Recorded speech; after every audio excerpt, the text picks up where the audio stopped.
हमारे श्रद्धेय स्वामी बोधानंद जी महाराज सुना रहे थे, एक महात्मा वृंदावन में रहते हैं और इतना धन है कि उस महात्मा को भी पता नहीं, लेकिन पढ़ा लिखा बिल्कुल नहीं है, बिल्कुल पढ़े लिखे नहीं महात्मा। धन इतना है सज्जनों, यह जो ऐश्वर्य है, आपकी प्रतिष्ठा है, आपका जो पद और प्रतिष्ठा है, जो ऐश्वर्य है, वह आपके पुण्य का ही कमाल है।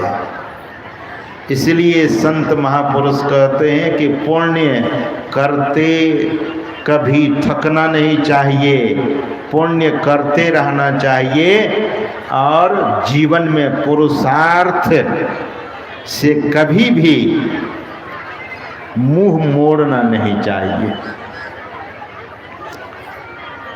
देव तीर्थ जी महाराज की वाणी सुनाने का भाव यही है कि जीवन को कभी भी रुकने न दें और उस पथ पर चलें।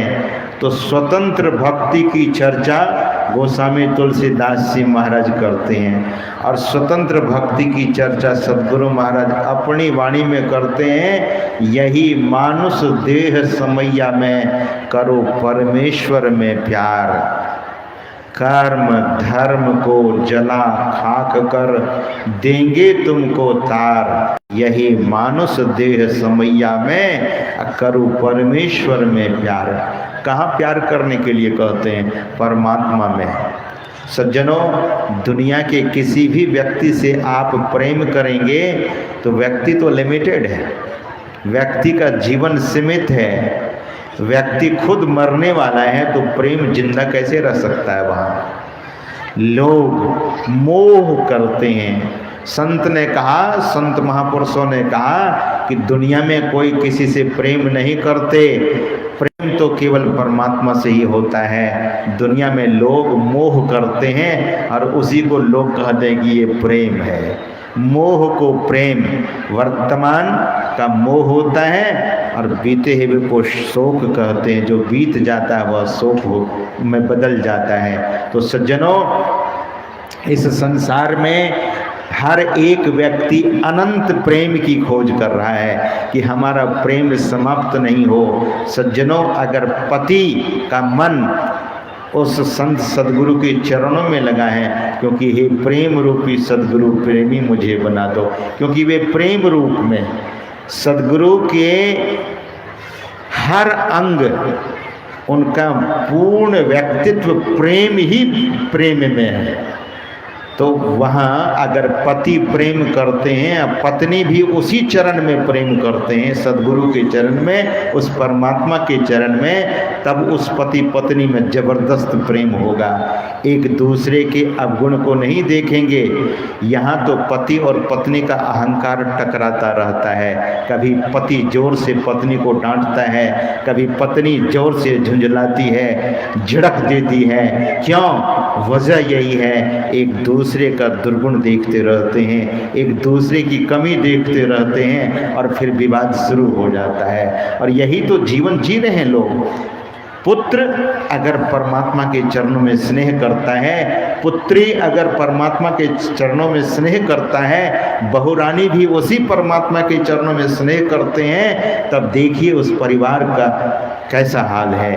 उस परिवार का हाल कभी भी बेहाल नहीं, वह परिवार तो माला माल रहता है, जीवन उनका खुशहाल रहता है। यही तो है, हर एक व्यक्ति सन्यासी नहीं हो सकता, हर एक व्यक्ति साधु का वेश नहीं पहन सकता। सद्गुरु महाराज ने उद्घोष किया, आप जहाँ हैं वहीं साधु बन कर के रहिए। क्यों नहीं एक साथ बैठकर भोजन करते हैं? क्यों नहीं एक साथ बैठकर प्रार्थना करते हैं? क्यों नहीं एक साथ बैठकर ध्यान करते हैं? जिस परिवार में ऐसा होगा, उस परिवार में किसी चीज की कमी नहीं रह सकती। सकल सुख खानी, जहाँ भक्ति होगी सभी सुखों की खान वहीं होगी। सज्जनों, यहाँ तो वैमनस्यता होता है।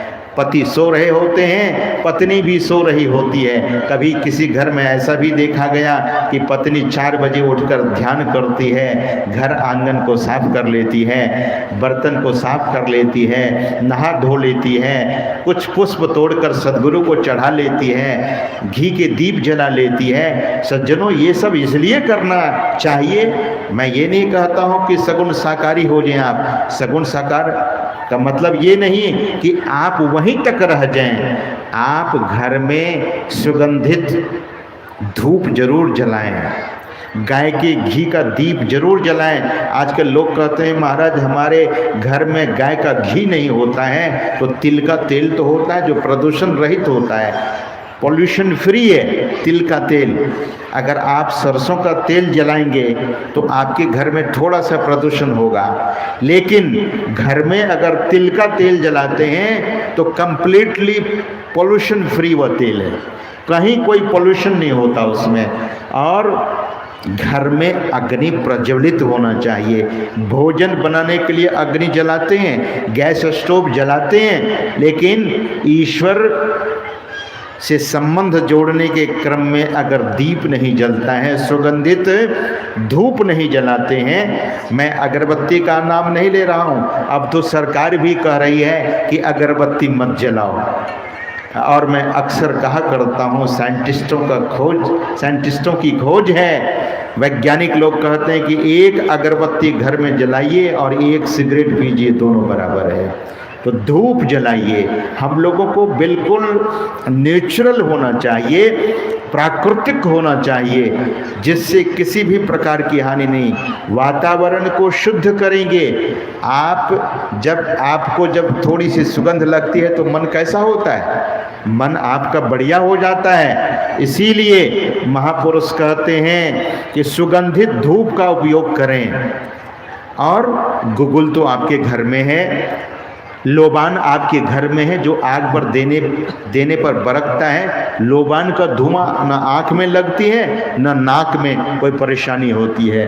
तो वातावरण को शुद्ध करने के लिए धूप और दीप और पुष्प इसलिए चढ़ाते हैं कि आपके मन को रिप्रेजेंट करता है। पुष्प आपके मन को प्रतिनिधित्व करता है। पुष्प को संस्कृत में सुमन कहते हैं, यानी पुष्प के साथ आपका मन चढ़े तो कुछ ऐसी क्रियाएं करने से तभी मन लगता है। अभी तो हमने सुन लिया कि ऐसा ध्यान करना है, ऐसे स्तुति करनी है, लेकिन अगर आपका मन नहीं लगता है तो थोड़ा सा स्थूल पूजा में जरूर उतर जाइए। स्थूल पूजा कीजिए घर के वातावरण को शुद्ध करने के लिए, क्योंकि घर में जब सोते हैं आप तो परिवार के सब लोग सो रहे होते हैं या आप सो रहे होते हैं, तो आपके बहुत सारे कुसंस्कार भी वहाँ है। आप जब किसी चीज़ को छूते हैं तो आप देखिए, आजकल तो एक से एक मशीन निकली हुई है। ये जो आजकल टेस्ट करते हैं, फॉरेंसिक टेस्ट होता है, आप जानते होंगे, सुने भी होंगे। फॉरेंसिक टेस्ट, आप छुएं और आपकी हर चीज़ वहाँ अंकित हो जाती है। हाथ के एक एक हाथ का जो मॉलिक्यूल है वो अंकित है वहाँ। और फॉरेंसिक टेस्ट में जांच करने वाला, जो टेस्ट करने वाला है, आपको हर चीज़ बता देता है। आप छुए हैं तो आपका ही नाम लिया जाएगा, इतना महीन टेस्ट है। तो हम आप जहाँ भी रहते हैं वहाँ संस्कार और कुसंस्कार दोनों। तो इसलिए ऋषियों ने खोज की है कि कुछ ऐसी चीज़ों को जला दो वहाँ जिससे आपका घर बिल्कुल पवित्र हो जाएगा। आपके समक्ष जब कोई माला आपके गले में डालता है, आपको कोई धूप दीप दिखाता है, तो क्या आपको बुरा लगता है? लेकिन ईश्वर के लिए, सद्गुरु के लिए कोई करता है तो फिर बुरा लगने की कौन सी बात है? ये प्रारंभिक चीज़ है, ये स्थूल चीज़ है, जिसका मन ऐसा न लगे। ऋषि महर्षि लोग हिमालय की गुफाओं में रहते थे, कंदराओं में रहते थे। वे कहाँ से तेल लाते, कहाँ से बत्ती लाते, कहाँ से दिया लाते, इसलिए उसने निर्गुण निराकार की सिद्धि कर ली। लेकिन वे महापुरुष लोग भी जब व्यवहार जगत में आए तो लोगों को कहा कि तुम्हारा मन वैसे नहीं लग सकता जैसे साधु महात्मा का मन सहज में लग जाता है। इसीलिए छोटी छोटी चीज़ों का आविष्कार किया गया, छोटी छोटी चीज़ों की खोज की गई और मन को सब लगाने की बात है। तो सज्जनों, मैं यह निवेदन कर रहा था कि आज इतनी वैमनस्यता परिवार में क्यों? इसलिए कि जिस बेला में जगना चाहिए, अमृत बेला में जगना चाहिए, ब्रह्म मुहूर्त में जगना चाहिए, तो पति सो रहे हैं, पत्नी सो रही है, और बच्चे अगर कोई संस्कारी है कहीं वो उठ करके ध्यान करने लगे तो माता पिता को चिंता होने लगती है, बेटा साधु तो नहीं बन जाएगा। और मैं इस बात को बराबर लोगों से पूछता हूँ, आपका बेटा साधु बने कि डाकू बने? तो सब लोग पांडाल में हर एक व्यक्ति बेटा वाला बेटी वाला तो जरूर बोलेंगे कि नहीं महाराज, मेरा बेटा डाकू ना बने। तो क्या बने? साधु। तो साधु बने तो फिर डर लगता है कि साधु बने। नहीं नहीं, साधु से नीचे वाला कोई चीज़ बताइए, वो बन जाए, डॉक्टर बन जाए, प्रोफेसर बन जाए, लेक्चरर बन जाए, इंजीनियर बन जाए, और कुछ भी बन जाए, लेकिन महाराज साधु का नाम मत दीजिए कि साधु बने। सज्जनों, भीतर से साधु बने लोग, भीतर से। तो यह जो कमी है भक्ति की, लोग जो भक्ति नियमित रूप से नहीं करते हैं, क्यों बेपरवाह हैं, क्यों लापरवाह हैं? किस दिन की खोज है, किस दिन की प्रतीक्षा है, किस दिन के लिए आप वेट कर रहे हैं, और किसको ठग रहे हैं, किस पर टाल रहे हैं, क्यों टाल रहे हैं? टालने का मतलब क्या है? आप क्या कहते हैं कि जब फुर्सत होगी तब हम ध्यान कर लेंगे, तब हम भक्ति कर लेंगे, तब हम सदाचारी हो जाएंगे। ऐसा कभी भी दिन आने वाला नहीं है। सज्जनों, हम आपको यहाँ और यहीं से शुरुआत करनी होगी, और एक बार भक्ति को करके देख लीजिए। ये महापुरुष लोगों ने उद्घोष किया है, आवाहन किया है समाज को।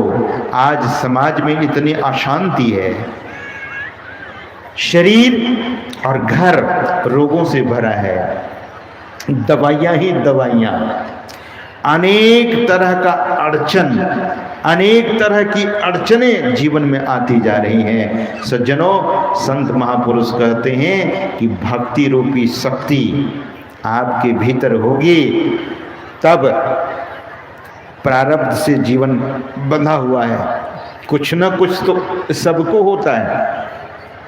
भगवान बुद्ध कितने बड़े महापुरुष थे, उनको भी पेचिस की बीमारी हो गई थी, पेट खराब हुआ था।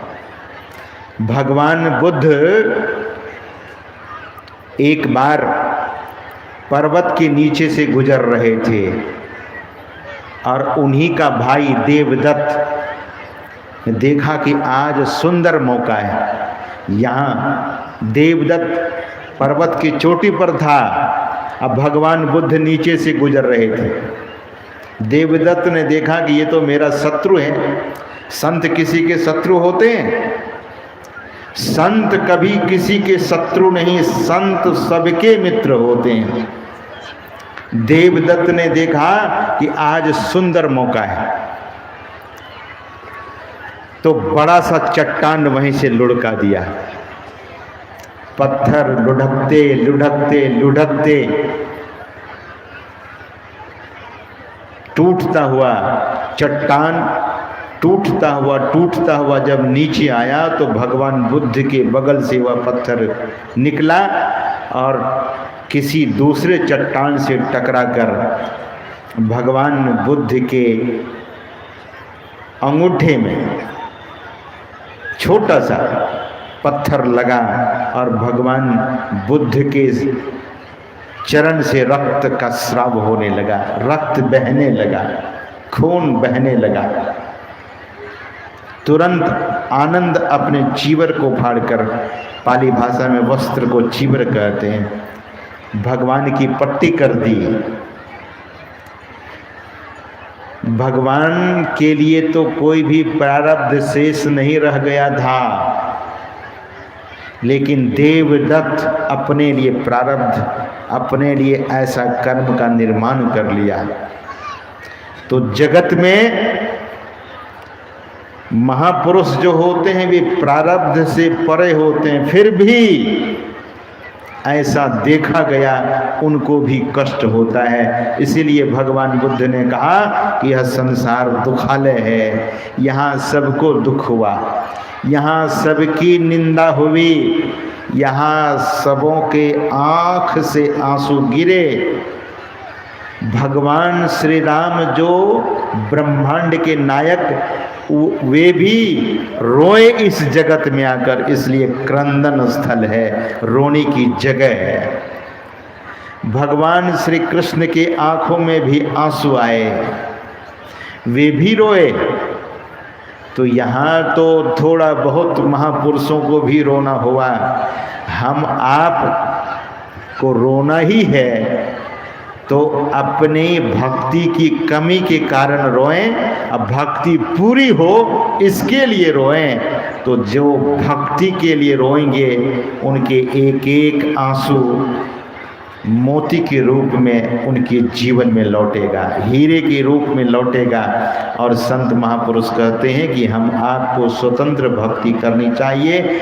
थोड़ी सी चर्चा स्वतंत्र भक्ति के संबंध में, वह यह है कि गुरु महाराज की वाणी जो अभी हम आप सुन रहे थे, कर्म धर्म को जला खाक कर देंगे तुमको तार, मतलब इंद्रियों के धर्मों से छूटने का जो उपाय हम लोगों को बताया गया है, वह दृष्टि योग करने से, नादानुसंधान करने से, हम आप अपने दोनों दृष्टि के धारों को जब एक करेंगे, गुरु इंगित स्थान पर एकाग्र करेंगे, वहाँ पर बैठक होगी, वहाँ हम आपकी दृष्टि एकाग्रता को प्राप्त कर लेगी, तो जीवन में जो निधि कभी देखी नहीं, जो खजाना कभी देखा नहीं, उस खजाने को आप पा लेंगे। और वह बड़ी निधि है और बड़ी खजाना है, और वह खजाना ऐसे है जिसको चोर नहीं ले सकता, उसे छीन नहीं सकता, और इससे कोई वंचित न रहे। वह जो बिंदु है, जो बिंदु है, चमचमाता हुआ बिंदु, और यह बिंदु ध्यान करने से ही होगा। लोगों को तारे, नक्षत्र, अनेक लोक लोकांतरों का दर्शन होने लगता है उस साधक को, और फिर अनेक दिव्य नाद का श्रवण लाभ होता है। सज्जनों, जो नादानुसंधान की क्रिया करते हैं उनका शरीर भी कंचन होने लगता है। गुरु महाराज का शरीर बिल्कुल